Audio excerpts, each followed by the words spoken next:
Today, I show you the vocabularies of Unit 3, Think, Stress, and Pressures. Very nice. Những áp lực và những căng thẳng của lứa tuổi vị thành niên. Okay, so we start. Now listen. Adolescence. Adolescence. Adolescence. Adolescence. Adolescent, giai đoạn vị thành niên. For example, adolescence brings about major changes in a young person's body. Tuổi thanh xuân mang đến những thay đổi lớn trong cơ thể của một người trẻ tuổi. There was a lot of unhappiness in my adolescence. Đã có rất nhiều những bất hạnh trong thời niên thiếu của tôi. Adolescence. Adolescent, giai đoạn vị thành niên. Okay, we go on. Now listen. Adulthood. Adulthood. Adulthood. Adulthood.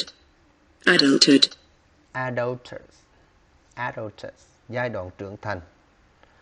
For example, making the transition from youth to adulthood can be very painful.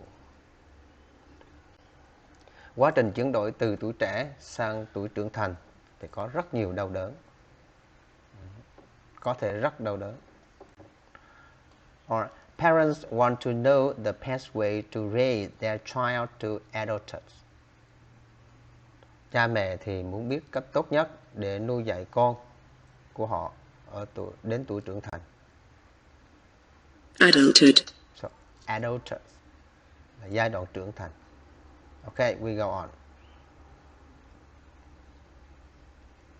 Now listen. Calm. Calm. Calm. Calm. Calm. Calm, bình tĩnh. For example, he looked calm, but actually he was very nervous. Anh ấy thì trông có vẻ bình tĩnh, nhưng thực ra anh ấy rất lo lắng. For example, I tried to be calm, but finally I lost my temper. Tôi đã cố gắng rất là bình tĩnh, nhưng cuối cùng tôi cũng đã mất bình tĩnh. Calm. Calm, bình tĩnh. Okay, go on. Now listen. Cognitive skill. Cognitive skill. Cognitive skill. Cognitive skill. Cognitive skill, kỹ năng tư duy.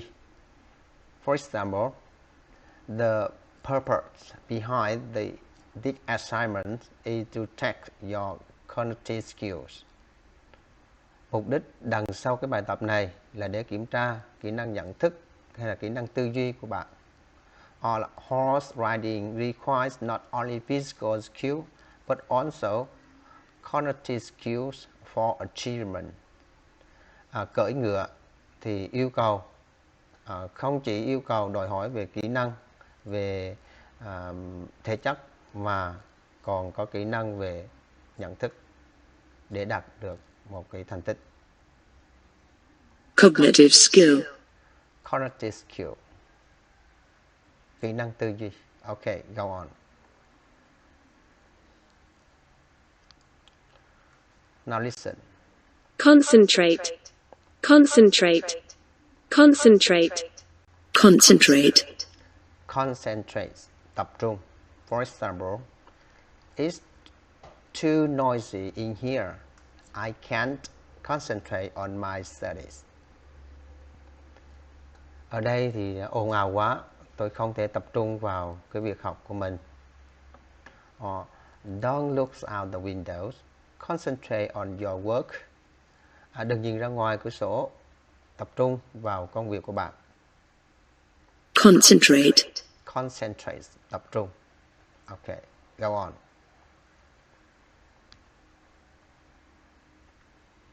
Now listen. Confident. Confident. Confident. Confident. confident. Tự tin. For example, the teacher wants the children to feel confidence about asking questions when they don't understand. Giáo viên trẻ thì muốn cảm thấy tự tin khi đặt câu hỏi. Có nghĩa giáo viên là muốn trẻ em là cảm thấy tự tin khi đặt câu hỏi khi chúng không hiểu. She is a confident speaker who always impresses her audience. Cô ấy là một cái diễn giả tự tin và luôn gây ấn tượng với khán giả của mình. Confident. So confidence, tự tin. Okay, so we go on. Now listen. Delighted. Delighted. Delighted. Delighted. Delighted. Vui sướng.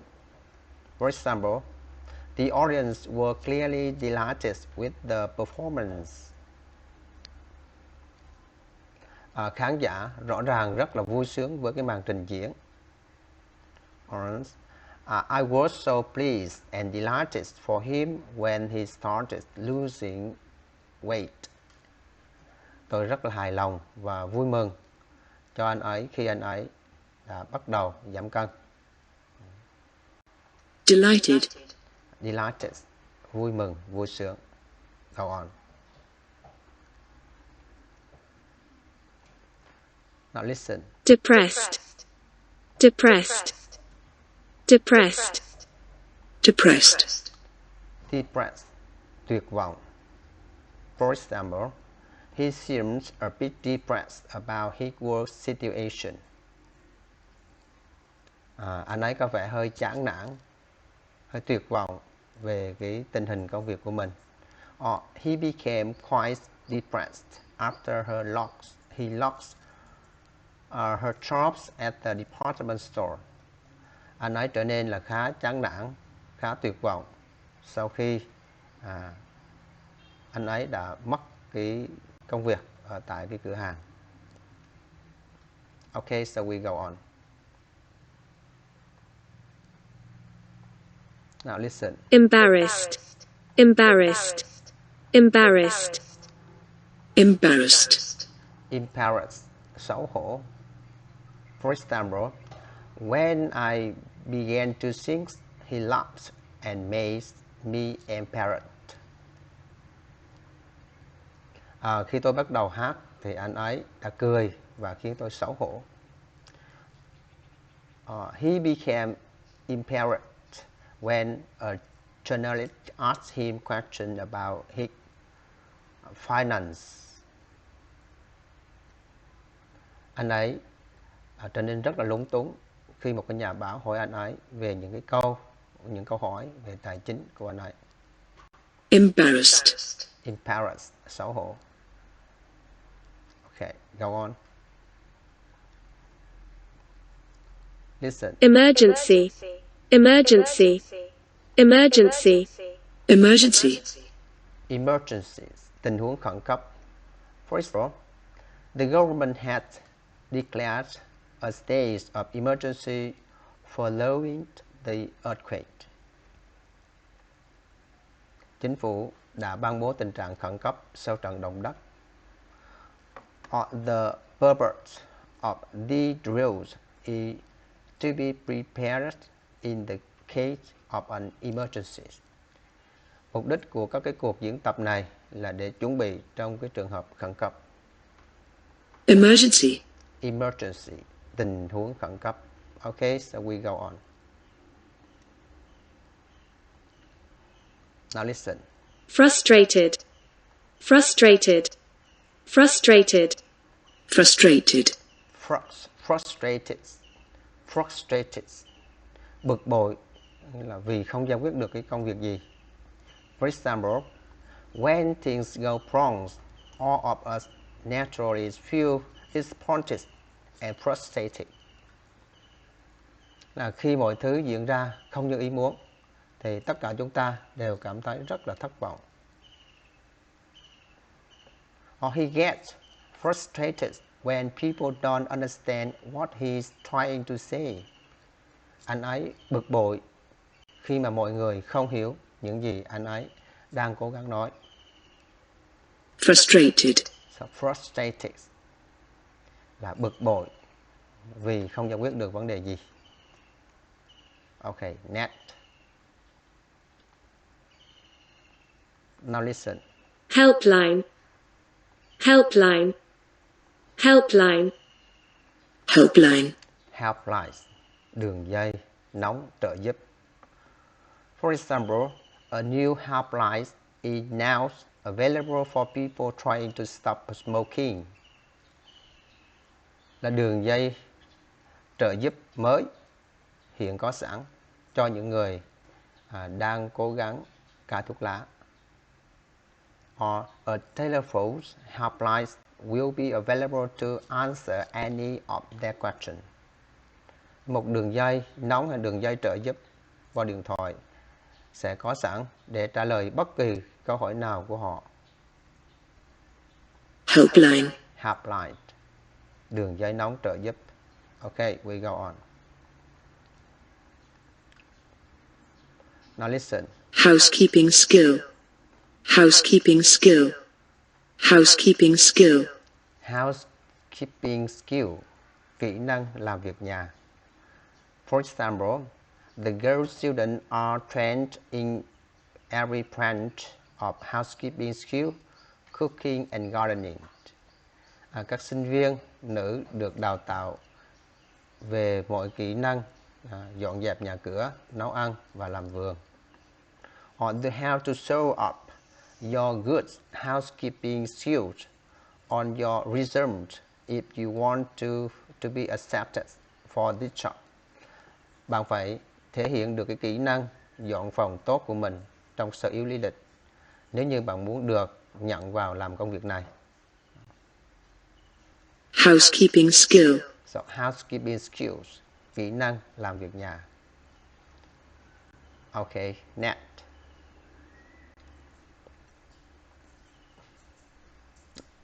Listen. Independence. Independence. Independence. Independence. Independence, sự độc lập hay là tự lập. For example, it's important that parents should allow their children some independence. Điều quan trọng là cha mẹ nên cho phép con cái của họ tự lập. Or she had more independence since she left her parents' home. Cô ấy đã tự lập hơn kể từ khi mà cô ấy rời khỏi nhà cha mẹ cô ấy. Independence. Independence, sự độc lập, sự tự lập. Go on.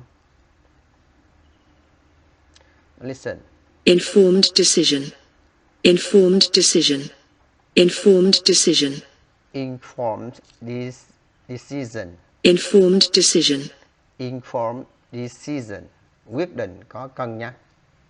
For example, we help members and visitors make informed decisions about our marine environment. Chúng tôi sẽ giúp các thành viên và du khách đưa ra quyết định sáng suốt về môi trường biển của chúng tôi. Or we are gathering information to make a fully informed decision. Chúng tôi đang thu thập những thông tin để đưa ra quyết định đầy đủ cái thông tin. Informed decision. Okay, so informed decision, quyết định có cân nhắc. Okay, go on. Now listen. Left out. Left out. Left out. Left out, cảm thấy bị bỏ rơi, bị cô lập. For example, he's left out by friends, or he can't concentrate on his studies. Anh ấy bị bạn bè bỏ rơi, anh ấy không thể tập trung vào cái việc học của mình. Or the older children has gone upstairs to play and she felt left out. Những đứa trẻ lớn hơn đã lên tầng trên để mà chơi và cô ấy cảm thấy là bị bỏ rơi. Left out. So, left out, cảm thấy bị bỏ rơi, bị cô lập. Okay, we go on. Now listen. Life skill. Life skill. Life skill. Life skill. Kỹ năng sống.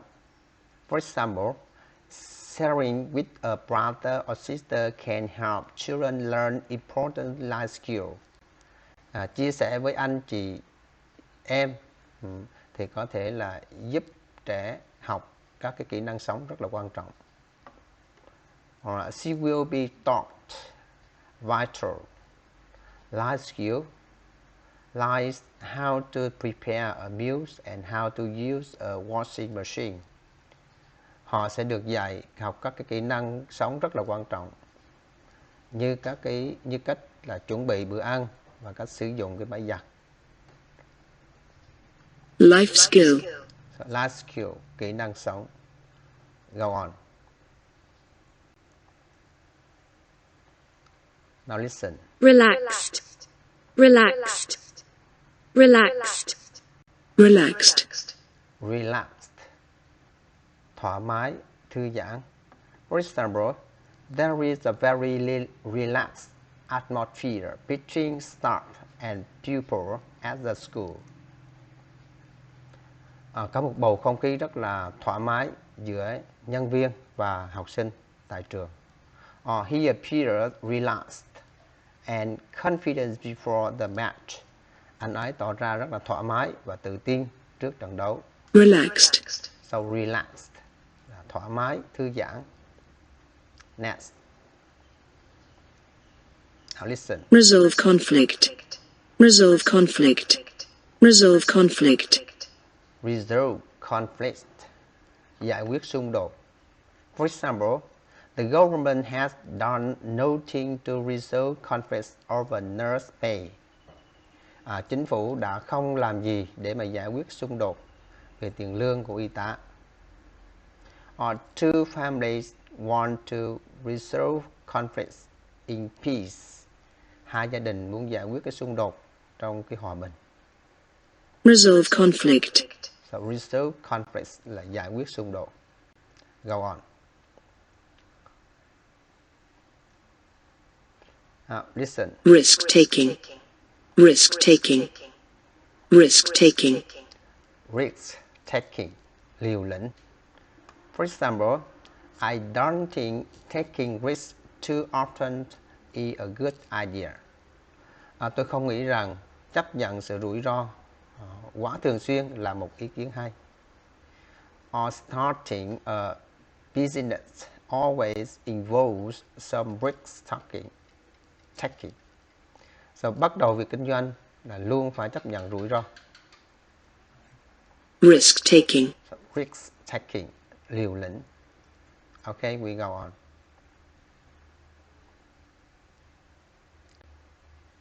Now listen. Self-aware. Self-aware. Self-aware. Self-aware. Self-aware. Tự nhận thức, ngộ ra. For example, she was self-aware to recognize the cause of her problems. Cô ấy đã tự ý thức để nhận ra được cái nguyên nhân của các vấn đề của mình. He is self-aware enough to realize that he needs help. Anh ấy đủ nhận thức về cái bản thân để nhận ra rằng anh ấy cần được giúp đỡ. Self-aware. Self-aware là tự nhận thức hay tự ngộ ra. Go on. Now listen. Self-disciplined. Self-disciplined. Self-disciplined. Self-discipline, tự rèn luyện.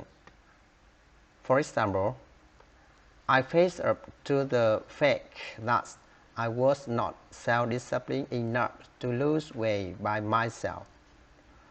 Tôi phải đối mặt với cái sự thật rằng tôi đã không đủ kỷ luật để giảm cân một mình. Or if you are not a self-disciplined person, online learning is probably the worst thing for you. Nếu bạn không phải là người tự kỷ luật thì học trực tuyến có lẽ là điều tồi tệ nhất đối với bạn. Self-disciplined. So self-discipline là tự rèn luyện. Okay, go on.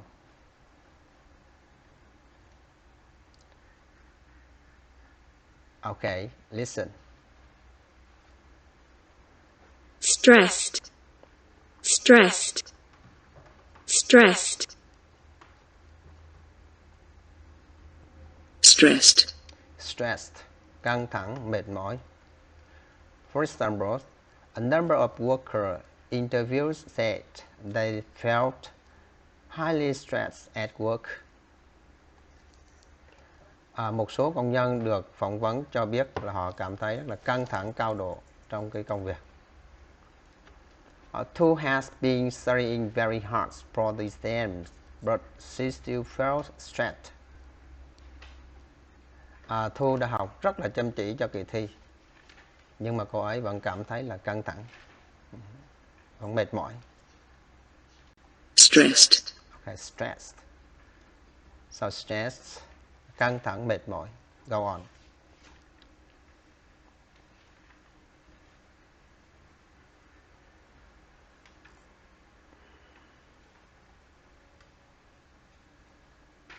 Tense. Tense. Tense. Tense, căng thẳng. For example, I am always tense before I get on an airplane. Tôi luôn luôn cảm thấy căng thẳng trước khi lên máy bay. Or I feel tense when I have too much work to do. Tôi cảm thấy rất là căng thẳng khi có quá nhiều công việc để mà làm. Okay, so we go on. Now listen. Worried. Worried. Worried. Worried, lo lắng. For example, people are really worried about losing their jobs. Mọi người thì thật sự rất là lo lắng về cái việc mất việc của mình. Or he was worried when he heard that there has been an accident. Anh ấy đã rất lo lắng khi nghe tin rằng là đã có một cái vụ tai nạn. Okay, so Worried. worried, lo lắng. Okay, thank you. Goodbye. See you next time.